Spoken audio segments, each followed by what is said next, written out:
Então vamos lá. Primeiro falar sobre o cara que fez, né? Esse um cara de chinês aí, eu acho que ele é de Hong Kong, se não me engano, e o Carchol. Ele tá, acho que há mais de 11 anos aí nessa praia da gamificação. Ele foi realmente um dos pioneiros, né? Ele começou muito cedo empreendendo em tecnologia, né? Ele já teve algumas startups. Até por isso, o último projeto dele é em tecnologia, né? É uma espécie de uma espécie de curso gamificado, só que é um curso bem gamificado. Então é uma mistura de curso com comunidade sobre gamificação, né? Sobre como aplicar a gamificação em várias áreas. Então lá dentro tem um grupo de discussão, tem algumas aulas sobre como fazer gamificação para a carreira, uma outra para vida, né? O lifestyle gamification, tem algumas coisas sobre economia comportamental, enfim, tem um monte de coisas aí. E, e esse cara, ele criou isso porque ele falou que ele tem passado os últimos 2 anos dando sempre a mesma palestra sem poder se aprofundar muito. E aí, nesse projeto dele, que é o Octalysis Prime, ele aprofunda, né, esses conceitos. Então, é bem interessante. Deixa eu mostrar a minha certificação aqui que eu tenho dele, ó. Abrir. Olha só que bonitinho. Eu já eu atingi o primeiro nível da certificação de gamificação que ele dá, né? E aí depois eu vou explicar o que é esse primeiro nível, né? Vocês veem que tem 5 níveis, mas hoje só tem os 3 primeiros liberados. Então é interessante porque ele gamifica tudo. O site dele é gamificado, o curso dele é gamificado e a certificação dele também é gamificado. Você atinge o primeiro nível, depois tem o segundo, o terceiro. Aí, para dar unlock no quarto nível, ele colocou algumas condições aí. Então, hoje não tem ninguém certificado no terceiro nível ainda. Tem algumas pessoas que estão certificadas no segundo, mas o quarto e o quinto não estão nem abertos. Então, é sempre um jogo, né? É bem interessante isso. Ele tem uma palestra muito legal no TED. Eu vou mandar depois, eu coloquei bastante conteúdo aqui nessa apresentação, e aí eu vou mandar para vocês depois, tá? Então tem essa palestra dele no TED, que é bem interessante sobre, obviamente, sobre gamificação, e ele fala um pouco do Octalysis, que é o framework de gamificação que ele criou, né?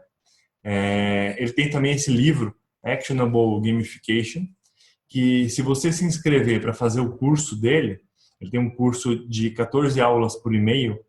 Se você se inscrever e seguir o curso até o fim, no final você ganha esse livro dele em PDF grátis. Ou você pode entrar na Amazon e comprar o livro físico, né, o livro em papel, ou no Kindle também. Mas se você fizer o curso, você ganha o livro em PDF grátis, legalmente, sem precisar piratear nada. Então é bem legal. E ele é o criador do framework, do Octalysis Group, que é a empresa de consultoria dele, e o Octalysis Prime, que é essa ilha que ele chama, esse curso gamificado, né? Até aí tudo bem? Só apresentando o sujeito aí, né? Então, bora falar do framework dele. Esse é o Octalysis, tá?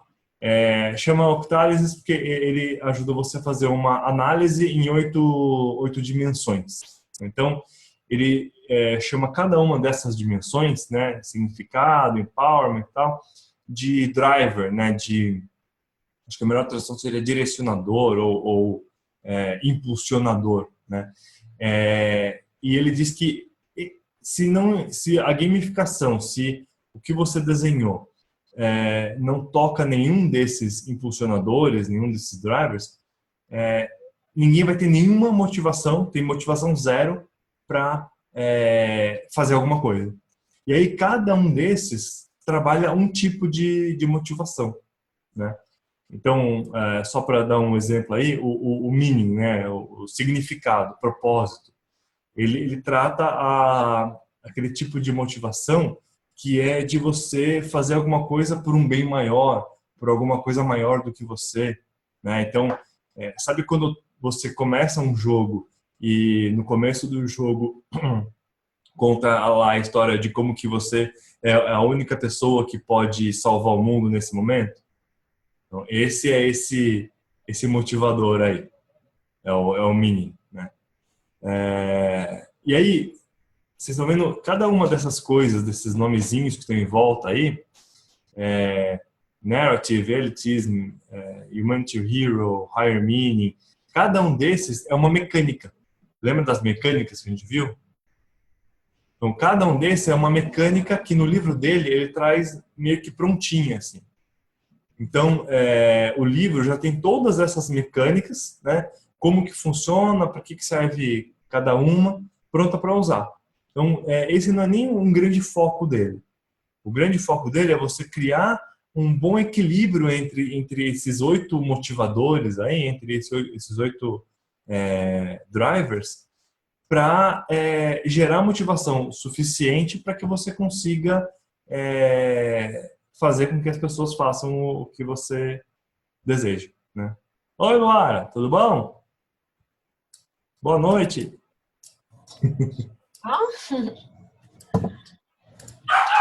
Estamos começando aqui já. Então, e ele criou esse formato, porque esse formato quer dizer algumas coisas também, que a gente vai ver um pouco mais para frente, né? O posicionamento desses 8 impulsionadores, ele não é por acaso, não é aleatório, tem uma divisão aí. E além disso, ele criou uma ferramenta, né? Uma página web ali, onde você consegue criar essa análise para sua gamificação. Então ele dá um troço desse em branco e aí você vai puxando umas barrinhas assim e vai colocando quanto que tem de cada uma e ele faz uma soma, ele cria um gráfico para você fazer uma análise visual de como que está a sua gamificação. Depois eu vou passar os links para isso também, tá? Até aqui, tudo bem? Bora lá. Então, eu vou falar um pouquinho de cada um desses 8 motivadores aí. O primeiro é esse Epic Mini. Eu deixei tudo em inglês, tá? Porque não deu tempo de traduzir, mas joga lá no Google Translate que dá para entender. Então, o primeiro é esse Epic Mini in Calling. É o significado épico, né? É aquela coisa que você é motivado porque você está fazendo alguma coisa maior do que você. Você é motivado por o exemplo que ele dá aqui, né? Por exemplo, da Wikipedia. Qual que é o motivador que faz as pessoas gastarem tempo editando, né, as páginas da Wikipedia, colocando o tempo delas ali, colocando conhecimento, editando, criando, tirando coisa que é indevida, né? As pessoas fazem isso de graça. Mas por quê? Porque tem esse motivador de estar trabalhando para alguma coisa melhor, para organizar o conhecimento da humanidade, né? Então, é esse tipo de motivador que a gente pode usar, por exemplo, para quem é coach, para dar um sentido para o processo de coaching maior do que o cara tem, né? Do que simplesmente chegar no objetivo. Um exemplo seria você estar lá num processo de coaching de carreira e você mostrar para a pessoa que ter uma carreira com um propósito, né, que tenha a ver com ela, não é só para ela ser feliz, é porque se ela for feliz, a família dela vai ficar melhor, a comunidade que está ao redor dela vai ficar melhor, né? Então você dá um motivo além do desejo pessoal para a pessoa fazer o que você quer que ela faça, né? Beleza? Deu para entender esse motivador? Qualquer coisa me interrompam aí, pessoas.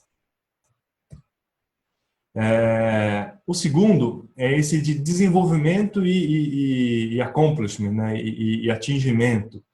É a coisa de você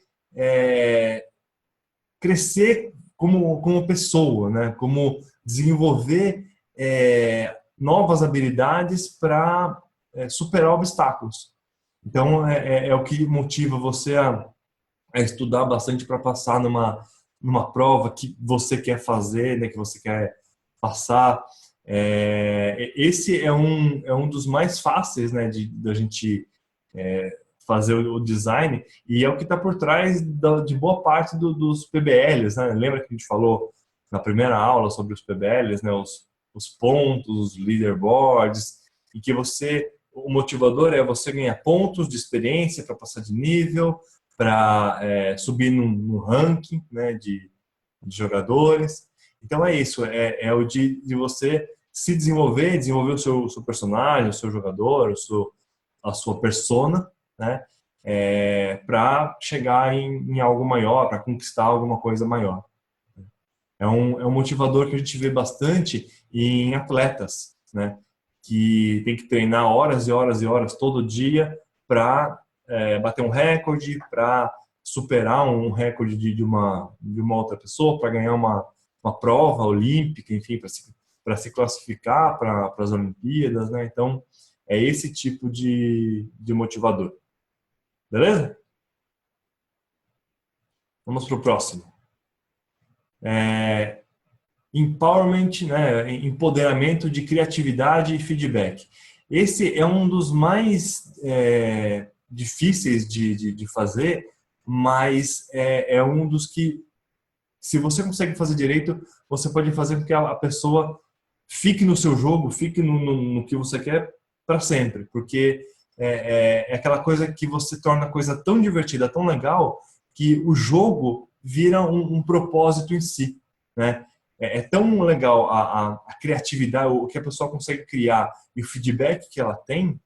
Isso é uma coisa que a gente vê bastante no Farmville, nesse tipo de jogo que você vai criando uma fazenda, vai criando um mundo, vai criando uma casa, uma cidade, enfim. Não sei se vocês são do tempo do SimCity, né? Mas é mais ou menos o motivador daquele jogo lá, em que você vai criando a cidade, vai fazendo os prédios. O The Sims também, não é um tipo? O The Sims, exatamente. Exatamente.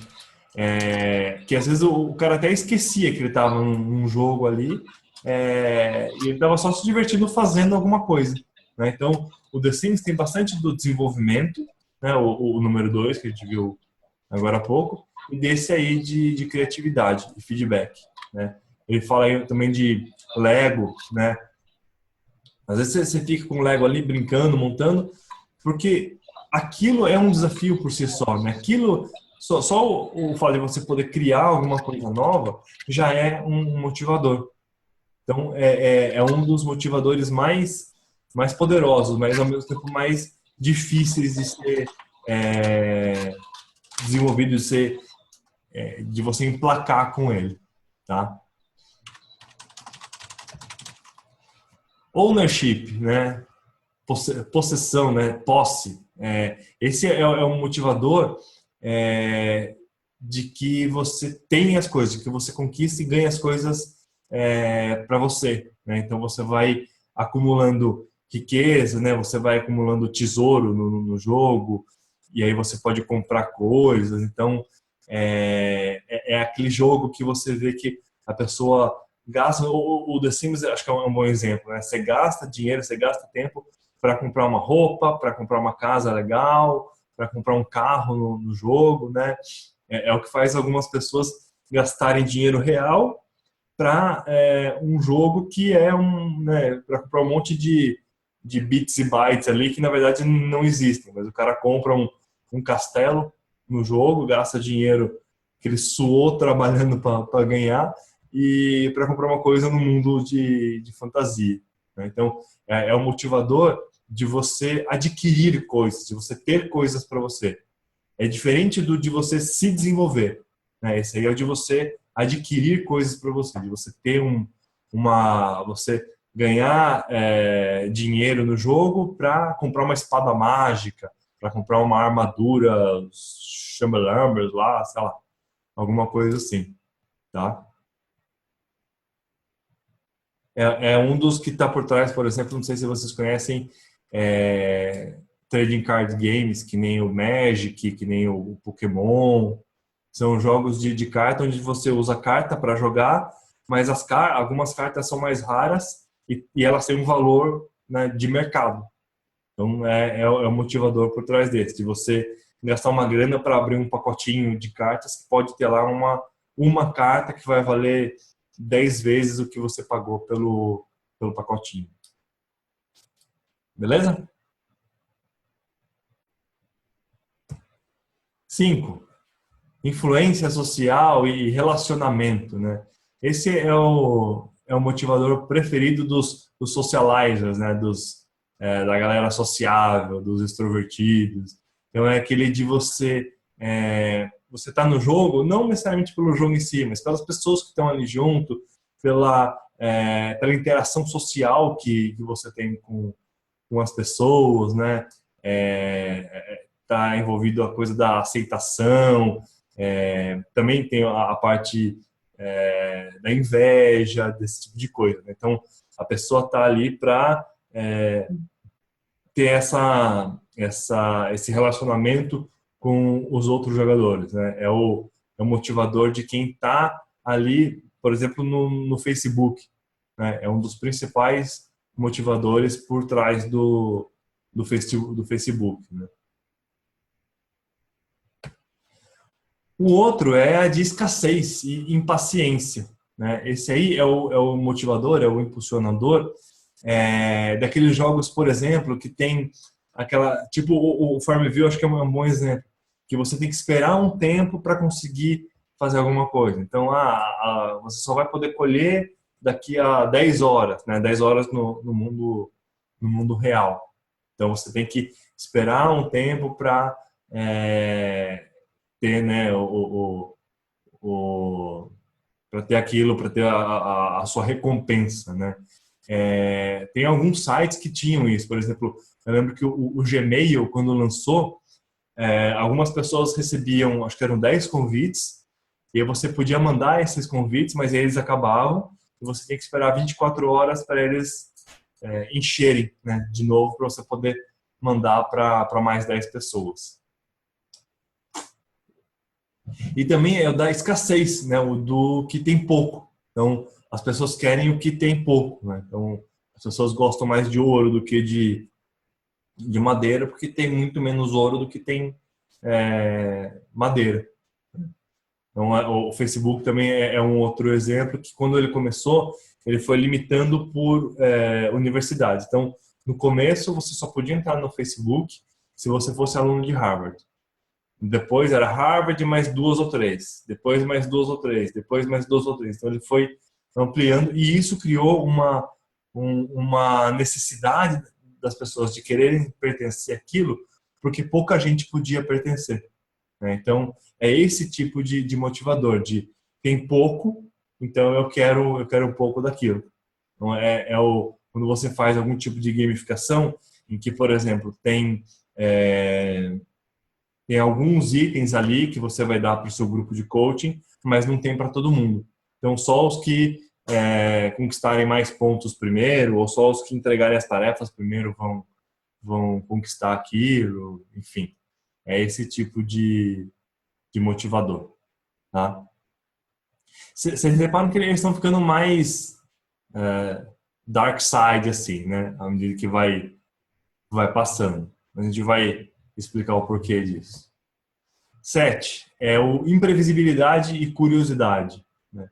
É aquele que faz você ficar jogando num cassino até você ir à bancarrota, né? Porque você acha que na próxima vez que você puxar a manivela vai vir o prêmio. Então é a coisa do sorteio, da aleatoriedade, né?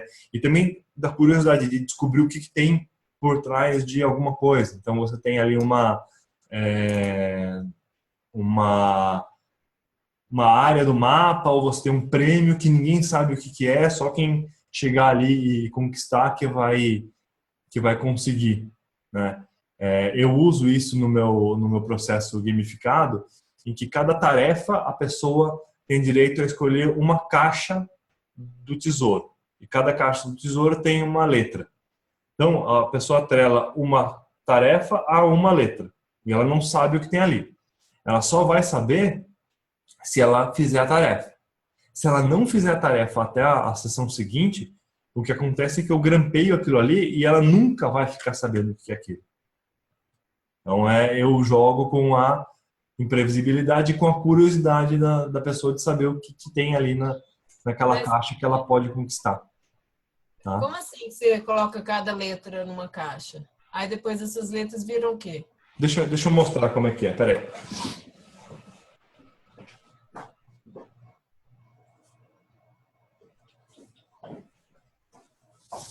Ó, essa é a versão alfa, tá? Então, por isso que ela está no papelzinho ainda. Ó, eu imprimi isso aqui, né? Então, tá vendo que tem uma caixinha com uma letra aqui. E aí, Aham. cada vez que o coach se compromete a fazer uma tarefa, eu anoto aqui, ó. Tá vendo? Não sei tá vendo que aqui está escrito plano de aula Aham. na caixa K? Aham. Então, quer dizer o quê? Se na próxima sessão ele trouxer o plano de aula feito, eu vou abrir isso aqui, né? Tá colado, esse papelzinho aqui tá colado. Eu vou abrir e vou revelar qual é o prêmio para ele. Ah, tá. E aí ele ganha esse prêmio. Se não, eu deixo fechado e ele nunca vai saber o que é. Mas aí se a pessoa fizer todas as tarefas, toda semana você tem uma recompensa? Sim, sim. E tem algumas recompensas, quer ver, ó? Tá vendo? Embaixo do Z aqui tem a caixa alfa. Aham. A alfa, ele só consegue pegar depois que ele já pegou todas as outras letras. Então, o que eu quero com isso? Eu quero que o cara se comprometa a fazer mais e mais tarefas. São 27 letras, né? Então, se ele fizer, tirando a primeira sessão, que normalmente não é a sessão matadora, então não tem tarefa, são 9, 9 vezes 3, né? Ele vai ter aí 27 possibilidades de conseguir isso. Então, se ele fizer 3 tarefas por sessão, ele chega até a Z. Só que aí a ordem que você pega essas caixas tem um certo impacto. Porque tem algumas, por exemplo, ó, essa aqui é 3 vezes o XP na próxima caixa. Então, essa aqui é 5.000 XP, mas essa aqui é 10.000, entendeu? Então, dependendo da ordem que ele pega as coisas, ele pode ganhar mais ou menos XP, tá? Mas aí, se ele, por exemplo, se ele não conseguir fazer alguma tarefa, ele já não ganha alfa, então. Sim, mas também tem algumas que são, ó, olha essa X aqui, recupera uma caixa. Ah, tá. Porque senão ele pode ficar desestimulado, né? Tipo, não consegui fazer uma, eu não vou chegar mesmo no final, então não vou fazer mais nada. Tem esse perigo. E a gente vai ver que alguns desses motivadores, eles têm esse problema de causar burnout enfim, no jogador, no coach, em quem for. Porque eles são um tipo de motivador que é o que eles chamam de black hat. Eu vou falar isso, mas é um tipo de motivador que, se você usa muito, você pode causar burnout no seu jogador. E aí ele Aham. cansa, desiste, fica desestimulado e aí tem um efeito inverso, né? O próximo também é mais ou menos desse tipo, né? O Lost in Avoidance, que é o de perda, né? E de evitação de perda. É a necessidade que o jogador tem de evitar que algo ruim aconteça, né? Ou ele pode perder trabalho que ele já fez, ou no caso da caixa, que ele pode perder a chance de descobrir o que tem ali e potencialmente perder um prêmio bom, né? Então esse aí também se você usar muito, você queima o jogador, ele fica cansado, ele fica desestimulado, tá? Então, esses são os 8. Até aqui alguma dúvida, pessoal?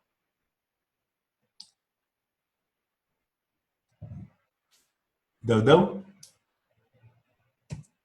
Bora lá, então. Aí, aqui, só para dar um exemplo de como que é as mecânicas que ele coloca no livro dele, né? Então, esse aqui é um exemplo, é a narrativa. Técnica de jogo número 100 e... Cadê? Número 10. E aí, ele, no livro, ele descreve, ele faz essa descrição do que é essa mecânica, né? Essa técnica de jogo, para que ela serve e como que você... Algum exemplo de uso dela.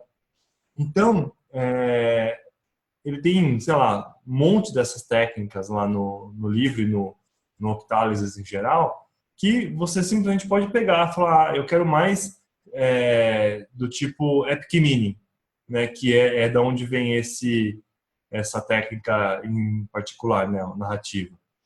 Então, se eu quero bastante Epic Meaning, eu vou pegar várias técnicas daquelas lá, das técnicas que estão nesse motivador de Epic Meaning, tá? Beleza? Ih, caiu.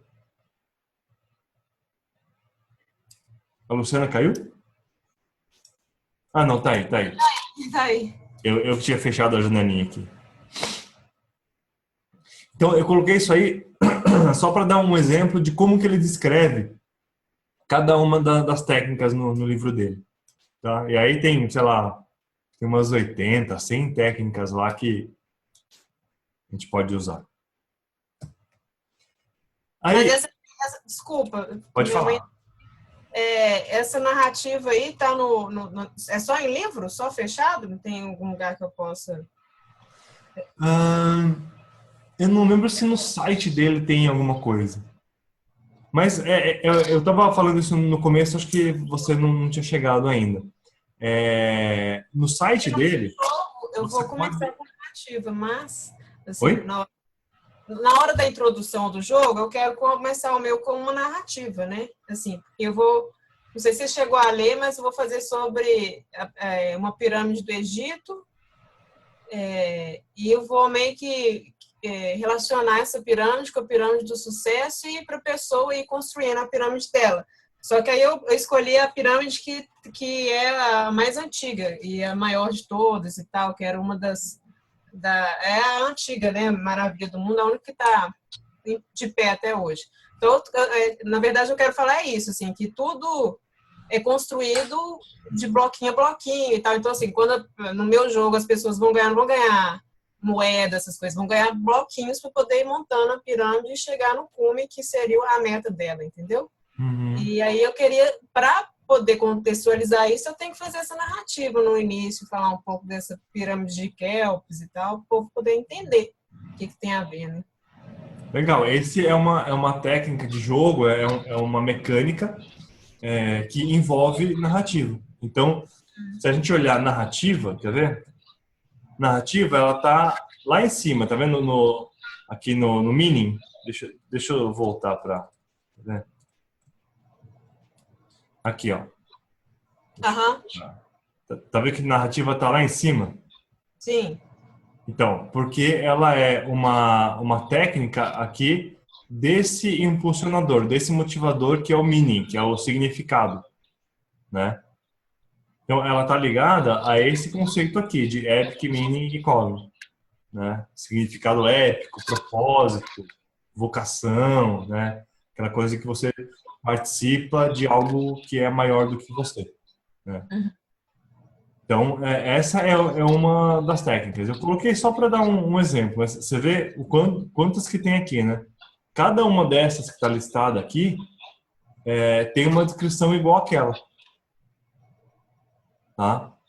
Então, se você for ver ali na escassez, né, a primeira é a Appointment Dynamics, que é essa que eu estava falando do Farmville, que você tem que esperar para acontecer alguma coisa, né? Você tem que esperar um tempo para acontecer alguma coisa.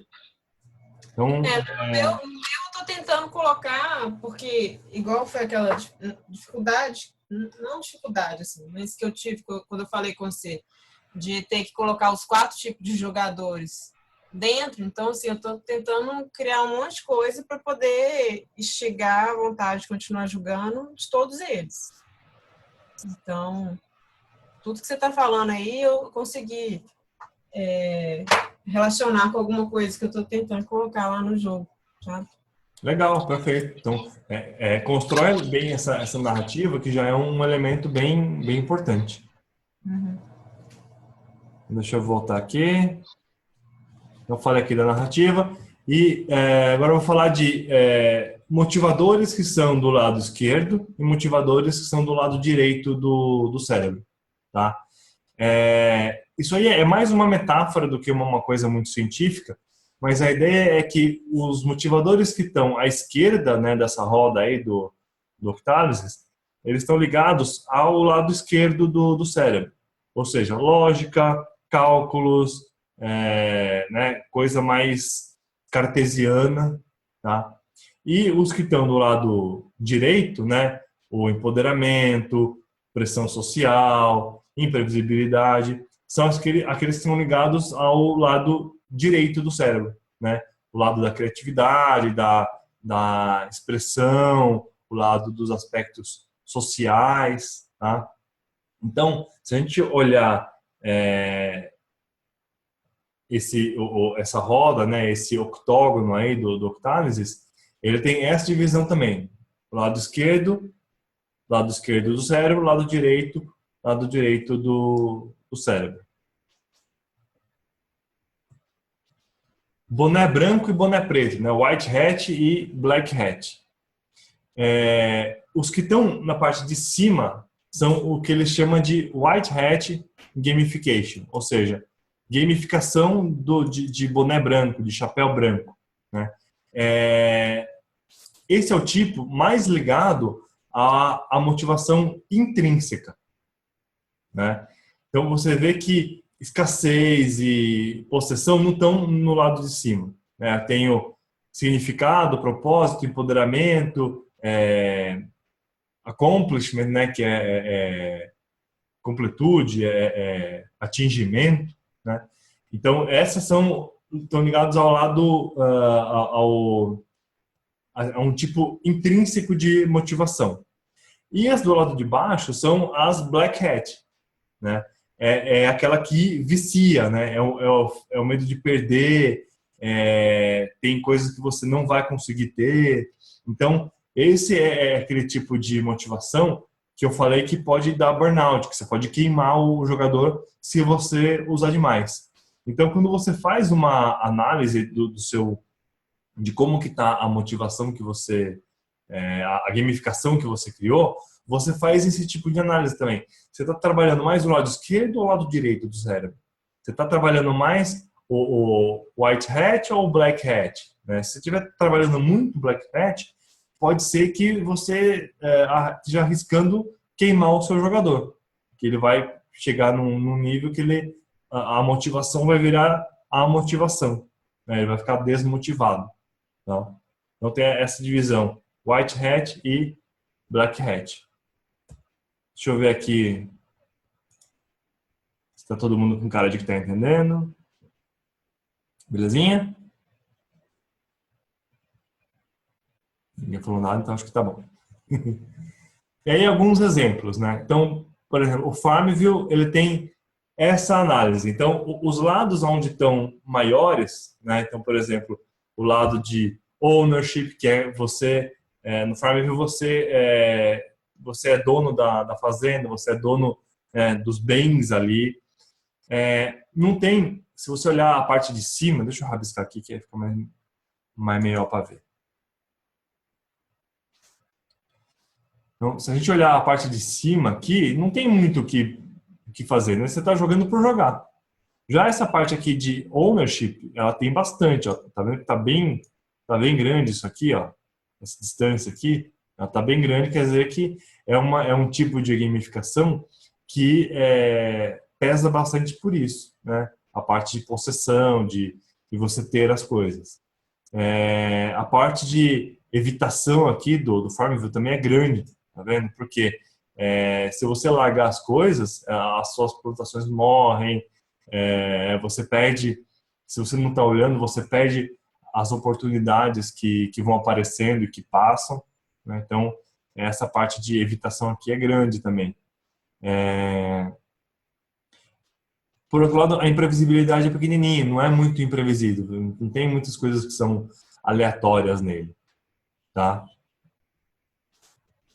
Deixa eu apagar isso aqui, eu vou passar para o próximo.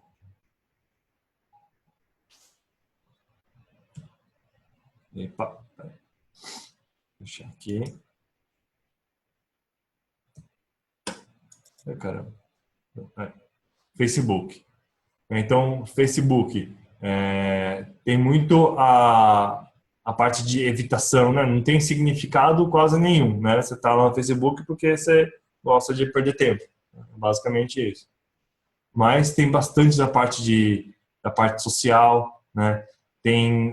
Hoje em dia não tem muito a parte de escassez, mas foi uma parte que já foi bastante, já foi principal no Facebook, né?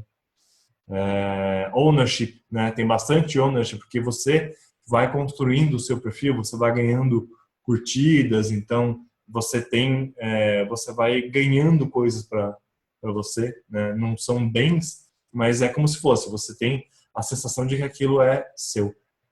Tá? Deu para entender como é que é feita essa análise?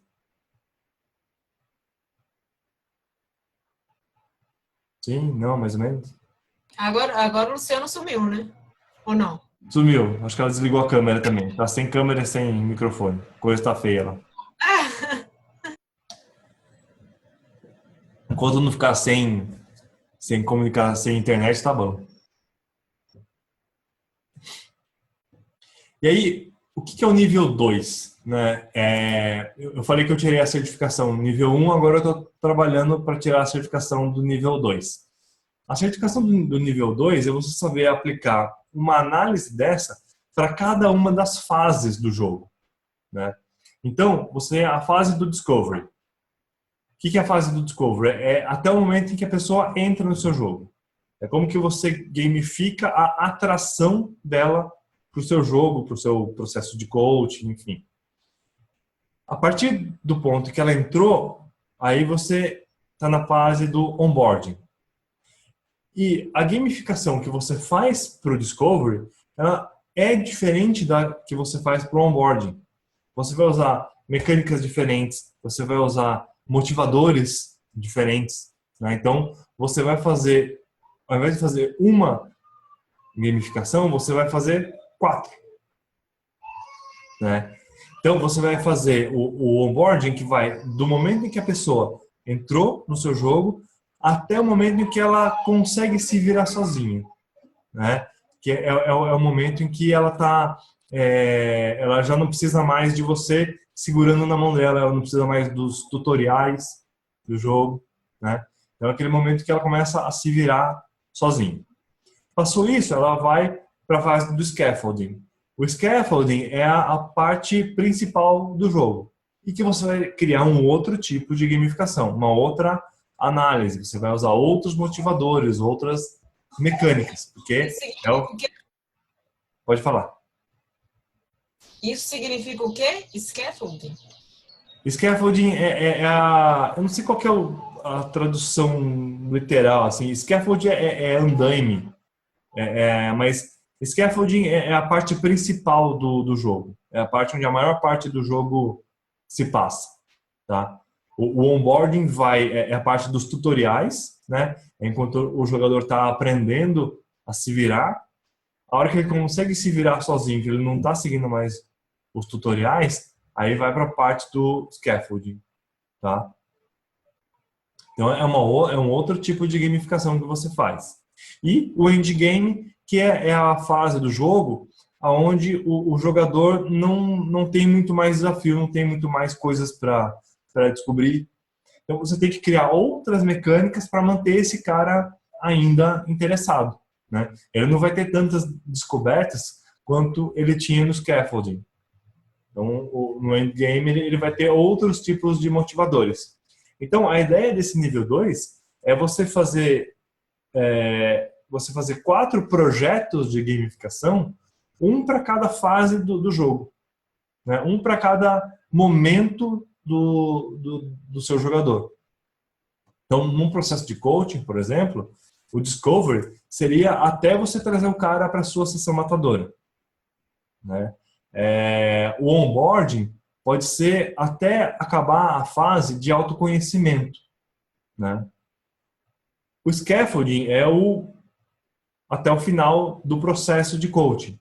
E o endgame seria o depois, né? Depois que acabou o processo de coaching, o que acontece com esse cara? Então, usar esse nível 2 seria você criar um projeto, né? um sistema de gamificação para cada uma dessas fases.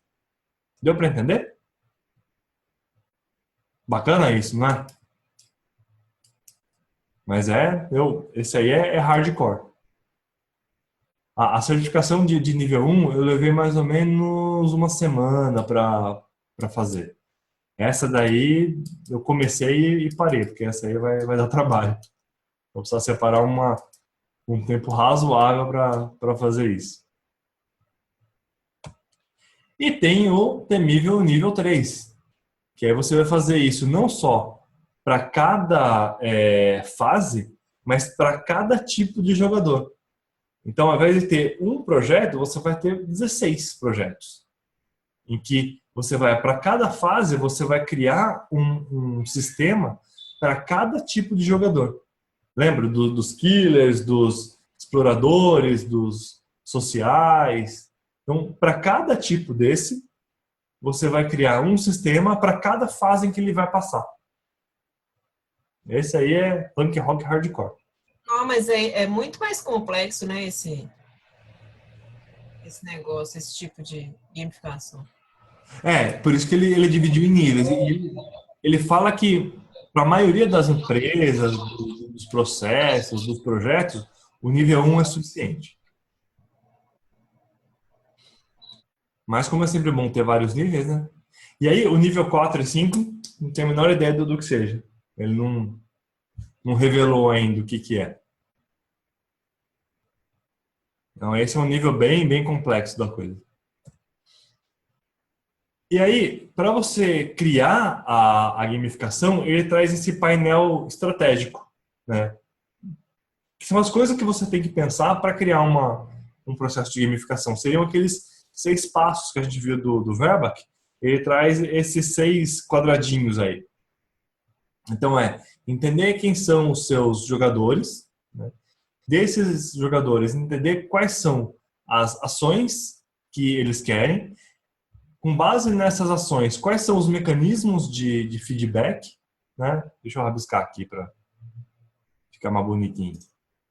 Então, você tem o jogador, e aí para cada tipo de jogador, quais são as ações desejadas? Para cada uma dessas ações, quais são os mecanismos, né, de jogo, de feedback? Para cada uma dessas ações, quais são as métricas de negócio? E quais são os win states, né? Quais são qual é o resultado final dessa ação, né? Que você determinou ali atrás? E quais são os incentivos, as recompensas que você vai dar para ele alcançar cada um desses estados desses win states, tá? Então, basicamente ele dá uma forma para você ir pensando desde a ponta, né, desde quem é o seu jogador, qual é o tipo dele, qual é o perfil, qual é a persona ou o avatar. Dessa persona, quais são as ações que você quer que essa pessoa execute? Eu quero que ele visite meu site, eu quero que ele faça todas as tarefas do processo de coaching. Com base nisso, quais são os mecanismos que disparam essas ações? Então, quais são os mecanismos de feedback que eu vou dar para esse jogador que vai disparar essas ações que eu quero que ele faça? Essas ações vão impactar quais métricas do meu negócio, quais indicadores do meu negócio? A quantidade de tarefas realizadas por semana, percentual de aumento de vendas por mês, enfim, qual é a métrica? As ações tem aquele feedback, né? Aquele feedback loop que a gente viu, né? O ciclo do vício lá, que a gente viu na terceira aula, é isso aqui, ó, ações que levam a um estado que dá um feedback que gera uma ação de novo. Tá? E, por fim, aqui embaixo, quais são os incentivos, as recompensas que você vai criar para ele para ele querer chegar nesses estados, nesses win states. Então, isso aqui é meio que um resumão e é como você faz, como você cria a parte estratégica do Octalysis. Beleza? Essa parte é mais chatinha, mas se você pensar nela como um processo, né, como aqueles 6 passos, ela começa a fazer mais sentido. Era isso. Aí eu estou deixando aqui alguns links para diversão da galera. Então, aqui na direita é o livro dele, né? É um link lá para a Amazon, para quem quiser comprar. É bem legal o livro. E aqui são o primeiro link aqui. Ele é tranquilo de ler, ou... Oi? Ele é tranquilo de ler? Ele é bem um livro referência, assim, sabe? A parte para você aprender esse framework dele, a melhor coisa é você seguir esse segundo link aqui, que é são 14 e-mails que ele manda, cada um com uma aulinha. Uhum. O livro é mais uma referência, onde tem todas essas técnicas de jogo, enfim, tem uma série de casos, né, de gamificação que ele conta. Esse curso é o pago ou é o gratuito? Esse é gratuito. O que eu fiz aquele dia, eu acho. É um curso que tem aquele da Udemy e esse daí é um que ele te manda por e-mail. E é no final desse, se você passa por todos os dias, ele te dá um link para você baixar o PDF do livro, de graça. Então, quem quiser o livro pode se inscrever nesse curso e no final baixar. Tá. O terceiro link ali é da palestra dele. O quarto é de uma série de vídeos que ele fez sobre o Octalysis, né? E o último ali é aquele que eu te passei com os mais de 90 casos de gamificação. Tá?